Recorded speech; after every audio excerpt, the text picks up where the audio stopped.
Bonjour à tous et j'ai envie de vous dire bravo. Vous êtes dans l'une des dernières sessions de cette géniale journée du cloud. J'espère que vous avez découvert beaucoup de nouveaux concepts et j'espère aussi que vous allez bientôt les mettre en pratique. Maintenant, puisque j'aime bien les histoires, je vais vous en raconter une. Je vous demande d'imaginer cette scène. Modou, qui vit aux États-Unis, reçoit un appel de son cousin Badou, qui vit au Sénégal. Alors, Badou est malade et a besoin d'acheter des médicaments. Modou utilise un service de transfert en ligne pour envoyer à Badou de l'argent. Il indique à Badou qu'il aura ses sous dans moins de 5 minutes. C'est ce que le site web lui dit. Mais quelques heures plus tard, Badou rappelle, tout paniqué, pour dire qu'il ne peut récupérer l'argent car l'agence lui dit qu'il y a un problème. Alors, Modou est furieux et il appelle le service client et il est prêt à se battre contre le premier malheureux qui osera décrocher le téléphone. L'appel décroché, l'agent commence. Service client, bonjour. Suis-je en ligne avec monsieur Modou Faye? Modou qui répond, avec un ton énervé et agressif comme j'aime bien le faire. Oui, c'est moi. J'ai envoyé de l'argent il y a 3 heures et mon cousin ne l'a toujours pas reçu. C'est inadmissible. L'agent, avec une voix calme et posée, lui répond. Ne vous inquiétez pas, monsieur Faye. Je suis là pour vous aider. Pour la protection de vos données personnelles, je viens de vous envoyer un SMS avec un code. Pourriez-vous me le confirmer? Après validation du code, alors l'agent enchaîne. Je vois votre transfert à monsieur Badou Faye. Cependant, d'après les informations fournies par l'agence de Dakar, Badou n'est pas sur sa pièce d'identité, mais c'est plutôt Badara. Puisque je vous ai bien authentifié, je peux procéder à mettre à jour le nom sur le transfert dès maintenant. Est-ce que cela vous convient? Modou donne son accord et quelques secondes plus tard, l'agent lui dit « C'est fait, vous pouvez demander à Badara de partir récupérer son argent à sa convenance. » Modou est maintenant agréablement surpris du dénouement qui vient de se passer. Lui qui était prêt à déclencher une 3e guerre mondiale, comme j'aime bien le faire au téléphone avec les services clients, il se retrouve soudain à sourire et à remercier chaleureusement cette personne. Voilà ce qu'on appelle une expérience client réussie. Alors, revoyons un tout petit peu ce qui vient de se passer. L'agent a maintenu la sécurité des données de Modou en lui envoyant un SMS sur un numéro connu. Ensuite, l'agent a montré qu'il connaissait bien le contexte de ce qui s'est passé avant parce qu'il savait que Modou venait d'effectuer un transfert. Et mieux, l'agent a eu un accès facile aux outils pour pouvoir connaître les détails du transfert et mieux pouvoir savoir les annotations de l'agence de Dakar. Et enfin, l'agent a eu l'accès et l'autorité qu'il fallait pour pouvoir modifier ces informations-là. Alors, voici quelques ingrédients d'une bonne satisfaction client. Et c'est exactement ce dont nous allons parler aujourd'hui. Nous allons parler de comment moderniser votre centre d'appel avec AWS pour offrir ce niveau d'excellence à vos clients. Alors, pendant le reste de cette présentation, rappelez-vous de ce scénario quand on commence à parler de ce qui est nécessaire pour avoir un centre d'appel moderne. Alors, mon nom est Pamba Diouf. Je suis un leader à AWS où je gère une équipe de Solutions Architects qui se focalise sur l'intelligence artificielle. Ce que ça veut dire, on aide les clients à travers le monde à mieux comprendre l'intelligence artificielle générative et on les aide à adopter les solutions AWS. Alors, vous vous demandez pourquoi je suis là alors à vous parler de centre d'appel. C'est parce que j'ai évolué dans ce secteur pendant plusieurs années, en Afrique, en Europe et aux États-Unis. Maintenant, last but not least, celui-là est important pour moi, je suis un produit 100% africain, car j'ai fait toutes mes études supérieures entre Dakar et Abidjan. Donc, s'il y a des parents de Babi là qui sont en ligne, pardon, il faut m'envoyer des cœurs là pour me dire que vous êtes là. Maintenant, on va faire une petite présentation d'environ 25 minutes Et ensuite, nous allons garder les 10 minutes restantes pour des questions-réponses. OK? Cool. Voilà ce que j'ai au programme pour vous. Nous allons d'abord parler des défis des centres d'appel traditionnels, comprendre pourquoi il est difficile de fournir une bonne satisfaction client. Ensuite, je vais vous parler de comment AWS aide à simplifier une transformation vers un centre beaucoup plus moderne. Par la suite, je vais vous faire une petite show and tell démonstration de l'application pour que vous puissiez avoir une idée de ce que à quoi ça ressemble et comment c'est facile de l'utiliser. Et ensuite, nous allons parler brièvement d'une bonne approche pour entamer votre modernisation sur AWS. Finalement, nous garderons 10 minutes à peu près pour questions-réponses, comme je l'ai dit tout à l'heure.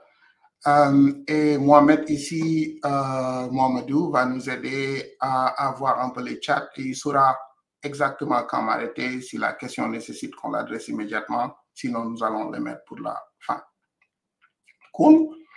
Alors, pour comprendre les centres d'appel traditionnels, ça nécessite quand même d'analyser un tout petit peu l'architecture classique qu'il y a au niveau de ces centres.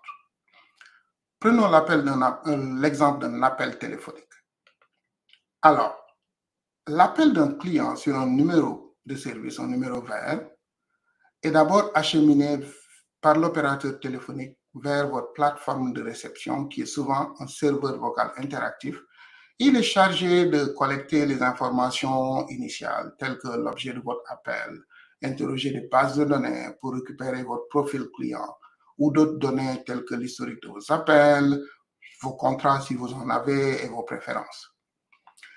Ces données sont parfois collectées en utilisant un système de reconnaissance vocale et ensuite sont envoyées vers ce qu'on appelle un système de couplage téléphonie informatique ou CTI.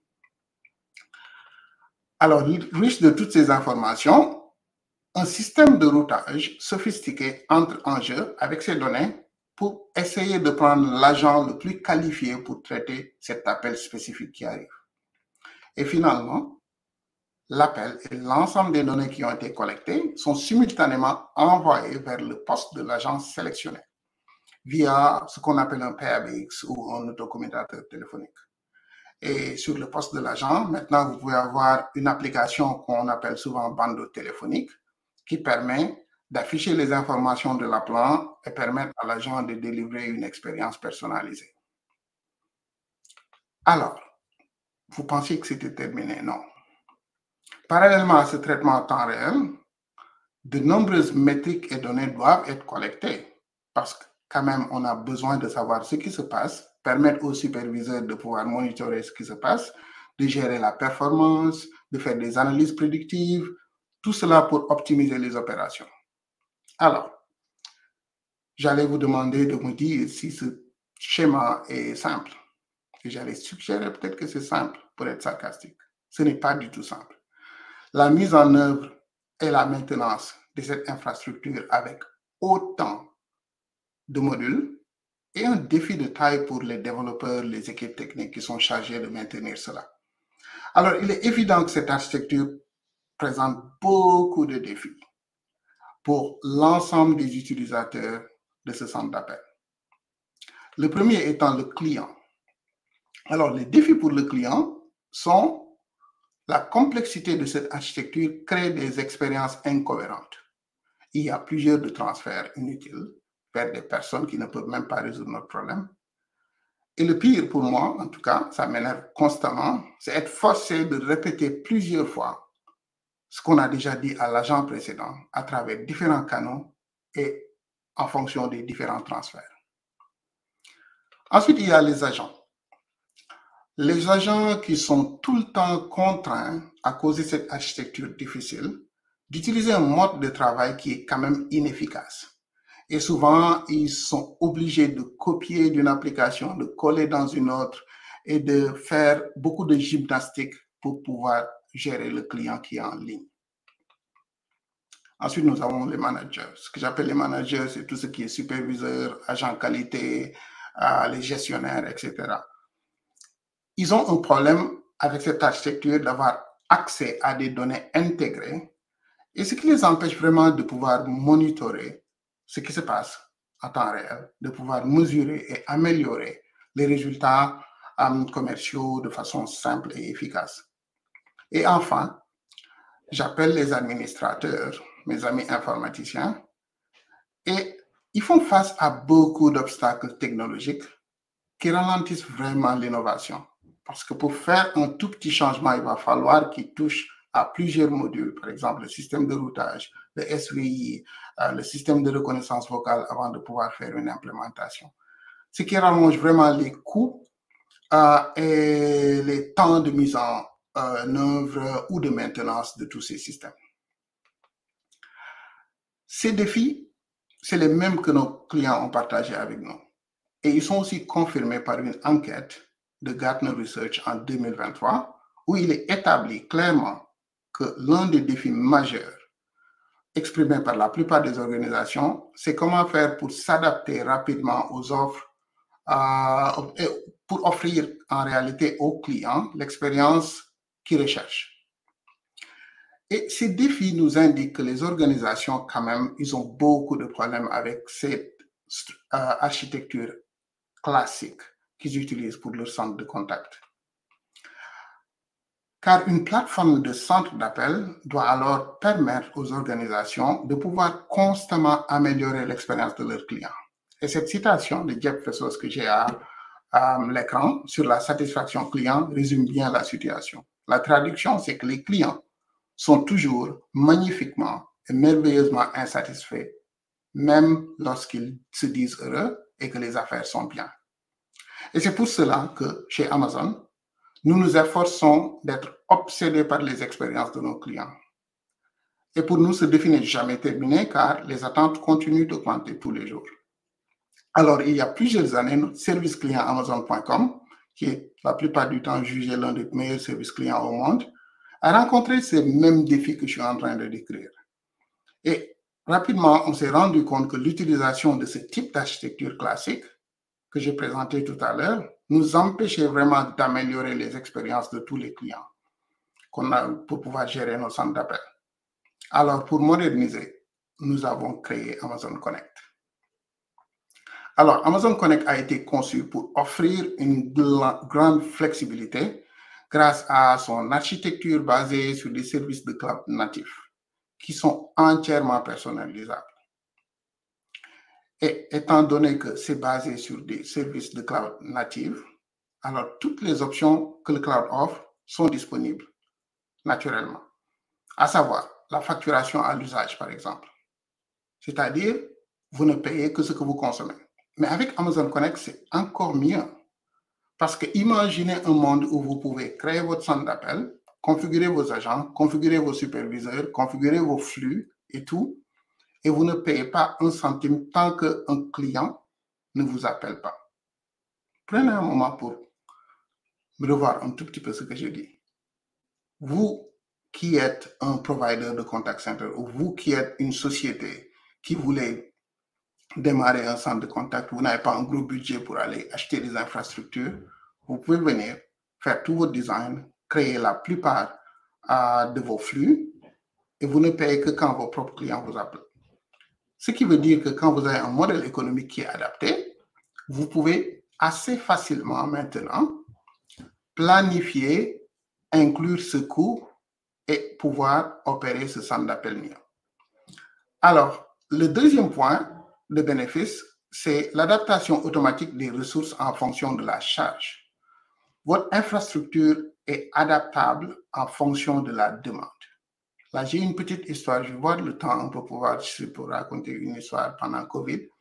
Quand Covid est arrivé aux États-Unis, alors ce qui s'est passé, c'est que notre ex-président, M. Donald Trump, est allé à la télé un lundi pour dire que vendredi, il y aurait un numéro vert pour les PME, PMI qui puissent appeler et aller demander un prêt pour payer leur salaire, étant donné que tout le monde était dans des problèmes. Alors, vendredi venu, les gens essaient d'appeler, les canaux étaient tous occupés. Et ils ne pouvaient pas aller faire venir de nouveaux serveurs et les implémenter pour pouvoir prendre les appels. Donc, ils ont appelé AWS. Et mon équipe a été ramené, j'ai été personnellement impliqué. Ce qu'on a fait pendant quelques heures, nous avons créé tout un centre d'appel pour l'organisation qui gère les PME qui s'appelle SBA aux États-Unis. Et il fallait voir la réaction du directeur de ce centre le samedi quand ils ont finalement pu traiter plus de 10 000 requêtes qui étaient venues vers eux. C'est ça la beauté de pouvoir avoir une application robuste qui gère des dizaines de milliers de clients, plus de dizaines de millions d'interactions par jour et qui est utilisée par plus de 100 000 agents de service client à Amazon.com. Alors, revenons un tout petit peu. Je vais faire une petite pause et regarder le chat parce que je ne vois pas le chat actuellement. Je ne sais pas combien de questions on en a là-bas. OK. Alors, right. Donc je vais revenir sur cette question très rapidement. Ces questions, tout à l'heure, sont adaptées vers la fin. Tout à l'heure, je vous ai parlé des 4 principaux acteurs du centre d'appel, c'est-à-dire l'agent, le client, le manager et l'administration. Donc, Amazon Connect vraiment permet d'innover pour améliorer l'expérience de chacun. Par exemple, pour le client, l'objectif est de les rendre plus contents du service qui est fourni par la société en leur faisant gagner du temps et des efforts grâce à un excellent ensemble de capacités omnicanales. Quand on va vers l'agent, qui sont en première ligne, il s'agit de les habiliter, comme on a vu tout à l'heure dans l'exemple que j'ai donné au début, pour pouvoir simplifier le travail et fournir ce dont ils ont besoin quand ils en ont besoin, pour qu'ils puissent finalement se consacrer que sur leurs clients. Pour les managers, c'est-à-dire les superviseurs et les gestionnaires, ils ont besoin d'un accès qui est robuste, qui permet d'avoir toutes les données du centre de contact et réussir à diriger effectivement ce navire. Et les superviseurs, s'il y en a qui sont en ligne, diront que c'est une tâche assez compliquée pour analyser les stats, les enregistrements, les transcriptions, les tendances, pouvoir améliorer les services clients. Enfin, il y a mes amis informaticiens, les administrateurs. Ils doivent pouvoir gérer efficacement toutes ces opérations quotidiennes et surtout, et ça c'est le plus important, pouvoir innover en ayant la confiance qu'ils ont un environnement qui est sécurisé, qui est évolutif et qui est fiable. Alors, avant de passer à une petite démonstration que je vais vous présenter tout à l'heure, parlons un peu des fonctionnalités d'intelligence artificielle qui sont incluses de façon native au niveau de cette application Amazon Connect. Il y en a plusieurs depuis le lancement d'Amazon Connect en 2017, mais j'aime particulièrement 2 domaines et ça me passionne énormément. Les fonctionnalités qui sont pour l'agent et les fonctionnalités qui sont pour le superviseur. Regardons un tout petit peu les fonctionnalités pour l'agent. Alors, ce que vous voyez, c'est l'espace de travail de l'agent sur Amazon Connect. Le volet que j'ai encadré à gauche représente une conversation chat avec un client. Et comme vous le voyez, il s'agit d'un client qui semble être en voyage et a des problèmes de plafond sur sa carte. Le système semble lui suggérer qu'il y a une autre carte qui est beaucoup plus adaptée pour son profil de consommation, comme vous le voyez là. Et que la personne commence à poser des questions là-dessus. Alors, quand le chat arrive, vous voyez ce bouton que j'ai encadré au milieu qui indique non seulement l'éligibilité du client, donc l'agent n'a pas besoin d'aller regarder le profil pour essayer de voir, c'est déjà là, mais ça lui donne aussi un bouton pour pouvoir déclencher une demande de nouvelle carte immédiatement. Et ce que vous voyez au milieu change en fonction de ce qui se passe en temps réel pendant la conversation avec le client. Ce qui permet maintenant à l'agent d'avoir accès direct à l'ensemble des outils dont ils ont besoin pour pouvoir effectuer leurs tâches. Alors aussi, quand le chat arrive, ce que vous voyez là à droite, c'est l'intelligence artificielle générative qui est actuellement au travail en train d'aider l'agent. Non seulement vous avez des boutons qui permettent à l'agent de pouvoir savoir exactement quoi faire, Mais vous savez aussi des réponses qui ont été formées automatiquement et l'agent n'a pas besoin de les taper. Sur un clic de souris, la réponse peut aller chez le client. Et mieux encore, il y a une solution étape par étape qui permet à l'agent de savoir comment résoudre le problème qui est posé par le client.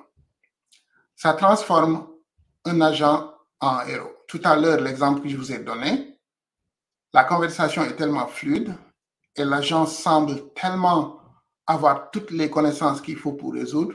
C'est grâce à l'intelligence artificielle générative qu'on permet de pouvoir rendre les agents tous des surdoués. Alors, regardons un tout petit peu les fonctionnalités pour le superviseur.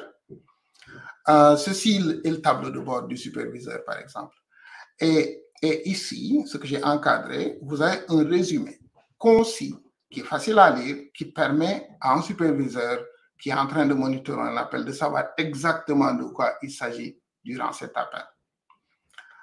Et en bas ici, vous avez une analyse de la conversation qui permettra au superviseur, par exemple, de savoir l'évolution du sentiment du client pendant l'appel ou le temps de parole et les temps de silence des deux parties. Est-ce que l'agent parle plus que l'appelant? Est-ce que l'appelant parle plus que l'agent?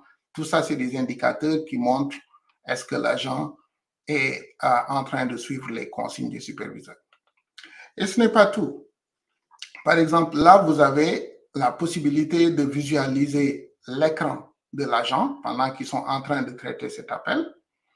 Et en bas aussi, vous avez l'historique de la conversation entre l'agent et le client, qui vous donne non seulement des catégories, mais qui vous donne aussi l'ensemble de la conversation, ce que le client dit, ce que l'agent dit, avec la possibilité de voir un sentiment à côté de tout ça.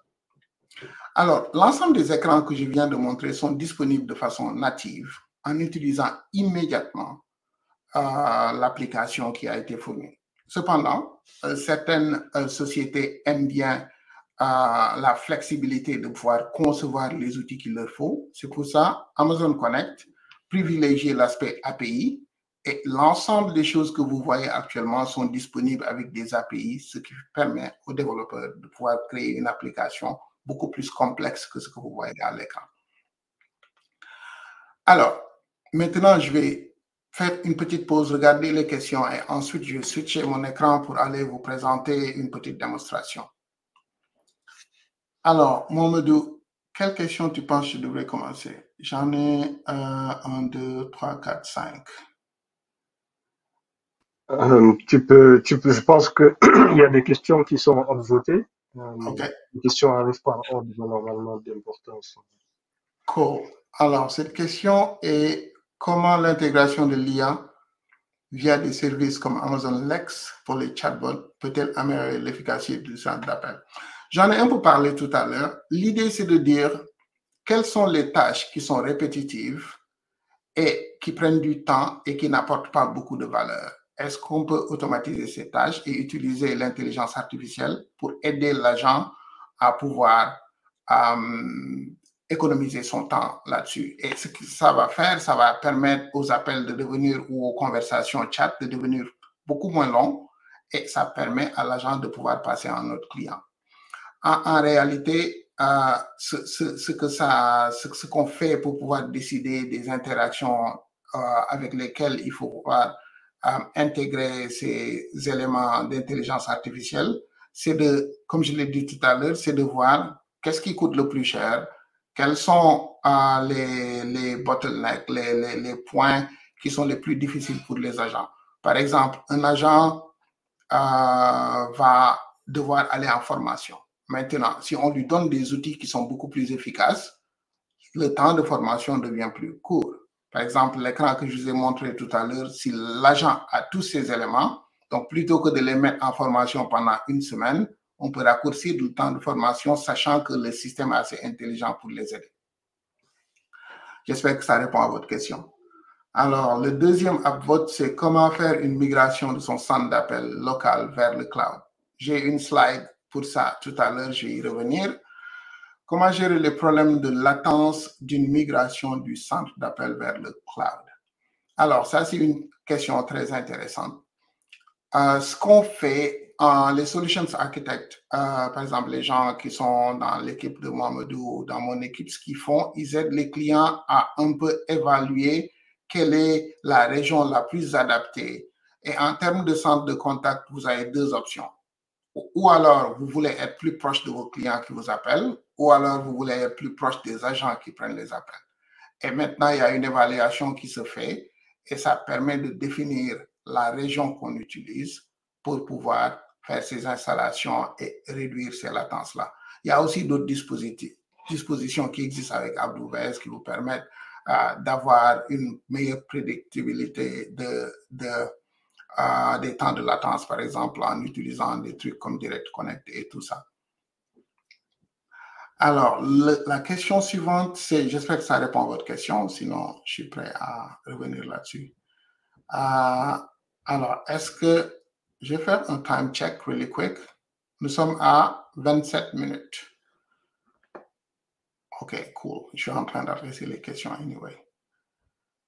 Est-ce que Amazon Connect intègre des outils de GenAI afin de faciliter la redirection des appels et voire même répondre à certaines demandes sans faire intervenir un agent physique?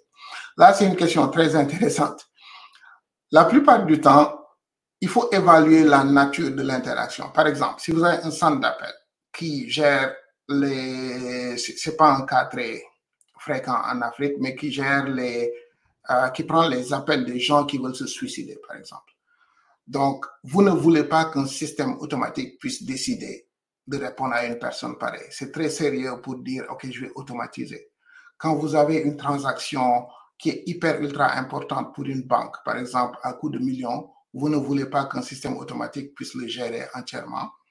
Donc, il faut prendre la bonne décision concernant quels sont les types d'interactions que je veux automatiser. Maintenant, une fois que vous avez fait ça, quelqu'un l'a mentionné dans une question précédente, il y a des modules comme Amazon Lex qui vous permettent de pouvoir créer tout un chatbot qui permet d'automatiser et de connecter un GenAI à la fin pour pouvoir gérer l'ensemble des questions que le chatbot ne pouvait pas détecter tout seul et utiliser Generative AI, meaning l'intelligence artificielle générative, pour pouvoir gérer ce type d'interaction. Donc, c'est d'abord une décision sur le use case à utiliser, le cas d'utilisation à utiliser, et ensuite utiliser les outils qui existent de façon native, comme les différents écrans que j'ai montrés tout à l'heure pour pouvoir assister le centre d'appel. Alors, j'en ai encore deux. Est-ce que vous avez des clients qui ont déjà implémenté Amazon Connect en Afrique de l'Ouest? Je reviens sur cette question. Comment AWS aide-t-il à garantir la conformité avec les régulations? Et je reviens à cette question juste après cette démonstration. Alors, ce que je vais faire maintenant, c'est je vais changer d'écran. Je vais vous montrer ma petite page de démo. Alors, est-ce que vous voyez cette page qui indique Amazon Connect? Je vais voir rapidement les réponses. Cool, c'est des thumbs up. All right. Alors, ce que vous voyez là maintenant, c'est... Qu'est-ce que je montre là? Peut-être pas. Attendez. Je vais m'assurer que je monte tout l'écran. Parfait. On doit être bon maintenant. Alors, quand vous êtes dans la console AWS, vous avez un service qui s'appelle Amazon Connect. Et là, en fonction de votre région, vous avez l'ensemble de ce qu'on appelle vos instances. Comprenez les instances comme des centres de contact. Et les centres de contact, les centres d'appel. Par exemple, là, je vais rentrer dans un des centres d'appel que j'ai configuré. Et je rentre dans le dashboard Amazon Connect. Et ça vous montre le panneau d'administration d'Amazon Connect. Vous avez la possibilité de voir l'ensemble des options ici. Il y a une grande dose d'intelligence artificielle quand on va arriver à ce niveau-là. Et il y a aussi les configurations classiques que vous voyez dans un centre d'appel, comme la gestion des flux, la gestion des files d'attente, des heures d'opération et tout ça. Et ici, les développeurs, c'est là que les développeurs viennent. Par exemple, un développeur qui travaille sur Amazon Connect va venir ici et créer tout leur flux. Et ce qui est génial ici, c'est que vous n'avez plus une fenêtre pour aller gérer votre IVR et une autre fenêtre pour aller gérer le reste. Ce que vous avez, c'est que vous avez une solution unifiée qui vous permet de pouvoir gérer votre IVR et pouvoir gérer aussi votre routage d'appel en même temps. Et la plupart des outils qui existent sont plutôt drag and drop. Et ici, il s'agit de venir et de chercher. Par exemple, là, je vais dire, je veux loguer tout ce qui se passe. Donc, je commence par juste pointer un clic, faire des connexions pour aller créer tout mon flux. Je vais vous montrer un exemple de flux qui est déjà créé. Je vais prendre celui-là, qui est un flux assez sophistiqué, qui est créé pour faire un test AB. Quand on a une nouvelle fonctionnalité qui arrive, envoyer une partie des appels vers la nouvelle fonctionnalité et le reste de l'autre côté sans hésiter. Alors, voici le gestionnaire le Flow Designer qui vous permet de pouvoir créer toutes vos expériences et tout ça. Maintenant, tout à l'heure, nous avons parlé du panneau agent. Et ce que vous allez voir quand je vais faire cela, c'est de vous retrouver à avoir une page comme ça qui permet à l'agent d'avoir la partie où les interactions se font, la partie que je vous ai montré tout à l'heure où vous pouvez voir le profil du client et la partie où vous avez toutes les suggestions avec le Generative AI dont quelqu'un a posé tout à l'heure la question. Maintenant, quand vous rentrez en tant que superviseur, vous avez la possibilité de pouvoir voir des statistiques temps réel, vous pouvez voir des agents. Tout à l'heure, une fois qu'il y aura des agents qui sont connectés, vous allez voir la liste et vous allez voir l'ensemble des statistiques avec la possibilité de pouvoir en configurer en fonction de toutes les statistiques qui sont disponibles. Il y en a une panoplie. Ensuite, quand vous voulez ajouter des fonctionnalités d'intelligence artificielle, c'est là-bas que vous allez créer des règles. Par exemple, là, je peux créer une règle pour dire je veux analyser des règles à temps réel. Et ce que je veux, c'est que quand il y a, par exemple, des statistiques qui ont été mises à jour au niveau de mes flux, ce que je vais faire, c'est de dire chaque fois qu'il y a une condition, et je crée la condition que je veux, par exemple, je vais dire quand il y a une file d'attente qui s'appelle la file d'attente de base, et si le nombre de contacts qu'il y a dans la file d'attente dépasse, par exemple, 10, je peux aller déclencher une action. Et l'action peut dire, je peux générer un email vers un superviseur, je peux créer une tâche pour un superviseur qui permet à un superviseur de venir directement réajuster les flux. Donc, il y a une panoplie d'intelligence qui permet au superviseur de fonctionner de façon beaucoup plus simple qu'avant. Et alors, il y a aussi la possibilité de pouvoir gérer des tickets. La gestion de tickets est inclue. La gestion des campagnes d'appels sortants, c'est aussi inclus, ou des notifications prédictives, c'est aussi inclus. Alors, je vais faire un time check. On est à 35. Alors, je peux encore continuer un tout petit peu.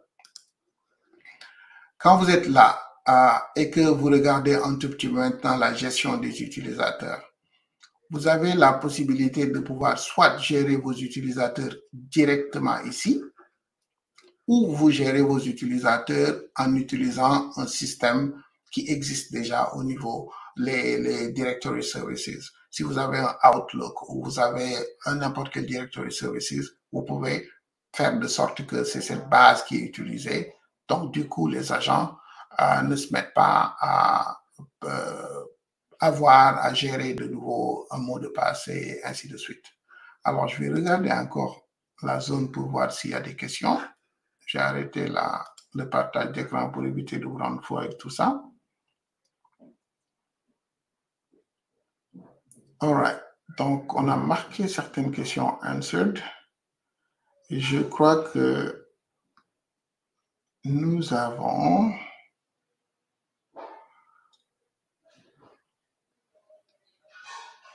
Voilà. Est-ce qu'on a des clients en Afrique de l'Ouest? Alors, quand vous regardez bien, ici, je crois que ce serait une très bonne question pour Ousseynou et Maman qui gèrent l'Afrique de l'Ouest. Quand vous regardez un peu ce qu'on appelle les régions ici, quand vous venez ici, vous avez l'ensemble des régions. Et Amazon Connect, pour pouvoir permettre aux clients de l'Afrique de l'Ouest et en général en Afrique, vous verrez que Amazon Connect est aussi disponible en Afrique du Sud. Et ça permet à l'ensemble des clients de pouvoir maintenant commencer à créer leur centre. La façon dont ça fonctionne, c'est qu'une fois que vous avez une instance, ce que vous faites, c'est que vous allez, par exemple, choisir vos numéros de téléphone. Et la disponibilité du numéro de téléphone est ce qui rend facile ou difficile la migration vers Amazon Connect. Et c'est pour cela que tout dernièrement, il y a à peu près, je crois, 6 mois, nous avons lancé une nouvelle fonctionnalité qui permet la plupart des sociétés qui sont en Afrique de l'Ouest ou en Afrique centrale, ou en tout cas dans les zones où nous n'avons pas de numéros de téléphone disponibles, de pouvoir créer leur application et faire directement un appel web RTC. Et ce que ça fait, cet appel web RTC, déjà, ça vous fait économiser un coût de numéros verts et les numéros qui sont colorés. Mais aussi, ça vous permet de pouvoir attacher beaucoup plus de données quand vous faites des appels. La plupart de nos clients qui sont dans les zones où il y a un problème de disponibilité de numéros, la façon dont ça fonctionne, c'est que nous signons des contrats avec l'ensemble de ces pays-là, les sociétés de télécom qui sont là-bas, pour pouvoir rendre des numéros disponibles. Et quand vous créez votre centre de contact, vous pouvez venir choisir votre numéro. Vous verrez qu'à part l'Afrique du Sud et le Nigeria et le Kenya, vous ne verrez pas de façon directe des numéros, par exemple, du Sénégal qui sont disponibles. Les clients qui veulent démarrer avec Amazon Connect au Sénégal peuvent tout de suite faire un appel dans leur application. Déjà, ça leur permet de sauver en termes d'économiser en termes de coûts. Mais aussi, ce qu'on fait, c'est que quand il y a une demande, nous allons l'envoyer à notre équipe télécom qui commence à travailler avec Amazon, avec Orange, par exemple, pour pouvoir trouver des numéros pour les assigner à ces clients-là. Donc, c'est à peu près une fois que ça fonctionne. Ça ne répond pas directement à la question « Est-ce qu'on a des clients en Afrique de l'Ouest ?» Je vais devoir noter cette question et contacter Ousmane et Maman et voir s'il y a des clients, par exemple, au Nigeria et au Kenya. Alors, l'autre question que je vois ici, c'est, qui n'est pas encore répondu, comment faire une migration de son centre d'appel local vers le cloud? Alors, c'est exactement vers cela que je veux passer pour les 3 prochaines minutes. Alors, comment faire votre migration? Il est où cet écran? Faites-moi signe quand vous voyez cet écran.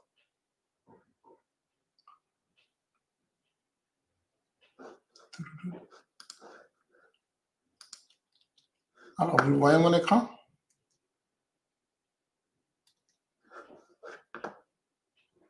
Non. Je ne vois pas de thumbs up.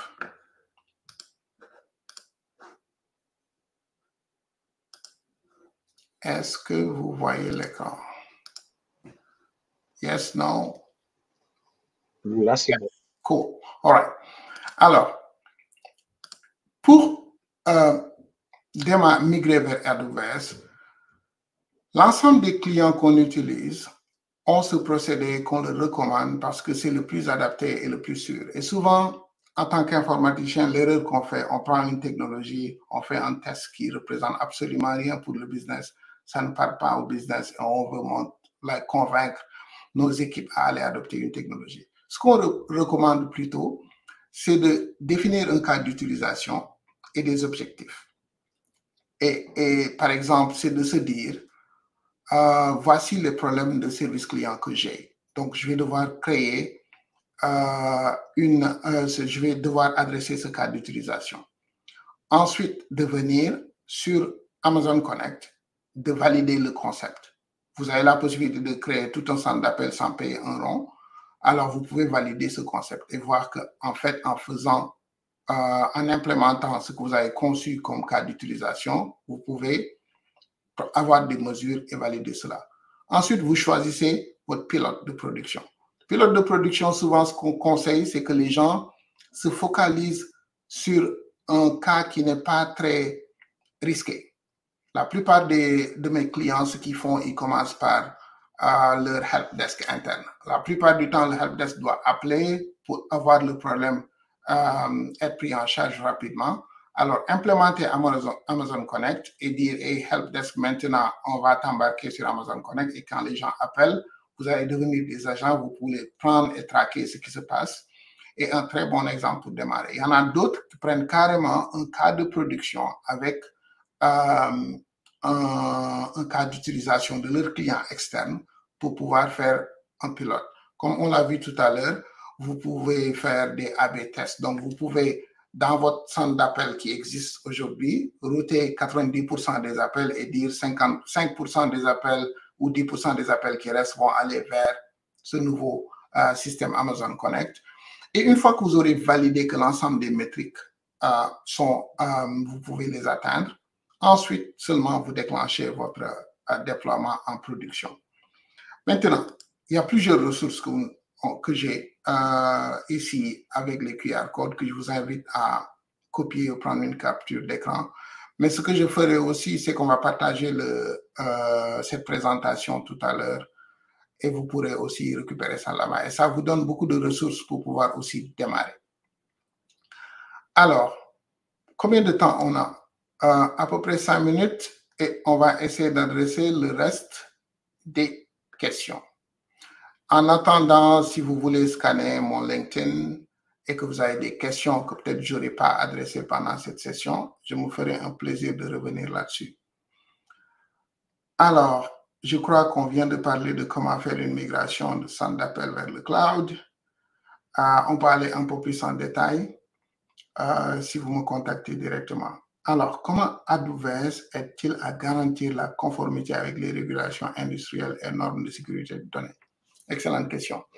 Alors, AWS a un modèle de ce qu'on appelle conformité, régulation et sécurité, qu'on dit le modèle, vous avez une partie que AWS gère, parce que AWS gère l'infrastructure, mais il y a toujours une partie que le client qui décide de mettre son produit sur AWS doit gérer. Et ce qu'on fait, tout ce qui est partie infrastructure, tout ce qui est partie gestion des données, encryptage des données, nous adhérons aux normes ISO, HIPAA, PCI, l'ensemble des normes internationales qui existent. Et nous avons une page pour Amazon Connect qui peut dire exactement l'ensemble des normes internationales auxquelles on adhère. Et ça aussi varie en fonction des régions. Si vous avez des régions qui sont beaucoup plus en Europe, vous allez voir GDPR et toutes ces normes sont aussi gérées au niveau de ces régions, des normes un peu plus différentes aux États-Unis. Et maintenant, ce qu'on fait, c'est qu'on s'assure que l'infrastructure est gérée de cette façon-là. Mais vous savez que quand vous faites votre application et vous créez des customisations, il y a toujours un risque de pouvoir créer plus d'opportunités pour vous d'aller vous assurer que vous êtes en conformité avec ces régulations industrielles. Donc, c'est une question qui implique les deux parties. Il y a la partie AWS, mais il y a aussi la partie du client. Et souvent, les solutions architectes, comme les gens qui sont dans mon équipe ou l'équipe de Mohamedou, vous aident à comprendre tout cela et à prendre les mesures qu'il faut. Alors, c'est la dernière question ici que j'ai. C'est « Bonjour Bamba, merci pour cette présentation. » Oh, ok, ça c'est plus... all right. Nos centres d'appel doivent s'adapter à des nouvelles gestions de la relation client avec IA. Comment gérer la question de protection des données personnelles? Alors, ça, c'est un topic qui est aussi très intéressant. l'informatique, l'intelligence artificielle générative, en gros, a toujours ce genre de questionnement venant des clients. Parce que vous avez un modèle qui est sur AWS et ce modèle, c'est l'intelligence de ce modèle d'intelligence artificielle générative. Ce modèle a été créé en utilisant plusieurs données à travers l'Internet. Alors, comment faire de sorte que quand vous invoquez ce modèle avec vos données de vos clients, que vous ayez toujours le contrôle? C'est-à-dire, il y a toute une approche qui est nécessaire pour s'assurer que les dispositions sont prises. Et ce que AWS offre à travers les solutions comme Bedrock, c'est de pouvoir permettre à une société de pouvoir non seulement créer son modèle privé et pouvoir l'invoquer directement à travers l'interface de Bedrock, mais de aussi pouvoir suivre une discipline qui permet d'éviter d'utiliser, d'envoyer des informations à caractère personnel. Et aussi de s'assurer que les mêmes normes qu'on applique pour les autres services AWS sont appliquées quand vous utilisez les solutions d'informatique, d'intelligence artificielle générative. Le français est dur. Hein? Alors l'ensemble de ces dispositions sont vraiment disponibles à travers les liens que j'ai présentés tout à l'heure. Et si vous avez envie aussi de creuser le sujet beaucoup plus en détail, scannez mon LinkedIn et je serai ravi d'organiser une session avec vous et de pouvoir aller un peu plus dans les détails. Avec ça, je crois que nous sommes au-delà de 2 minutes et Mohamedou va me dire d'arrêter dans quelques secondes. Exactement.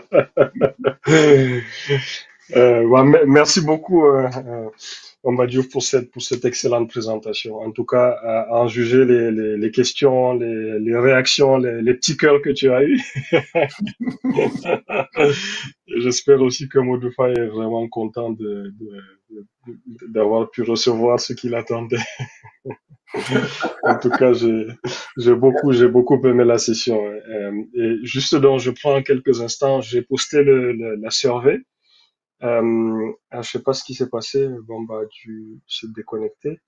J'ai posté le lien de la survey dans le chat. Donc, n'oubliez pas de prendre quelques instants pour aller regarder, en fait, et nous donner votre feedback sur les différentes sessions, s'il vous plaît. Désolé, on dit que j'ai été déconnecté. Je ne sais pas ce qui s'est Ouais. passé. Oui, tu es parti comme ça, sans dire au revoir. En tout cas, merci beaucoup pour la session. Merci à vous tous pour la participation. Vous avez le LinkedIn de Bamba Diouf. N'hésitez pas à le contacter pour plus de questions ou d'approfondir le sujet. Donc, on a encore 10 minutes et puis on va se connecter sur la session de clôture.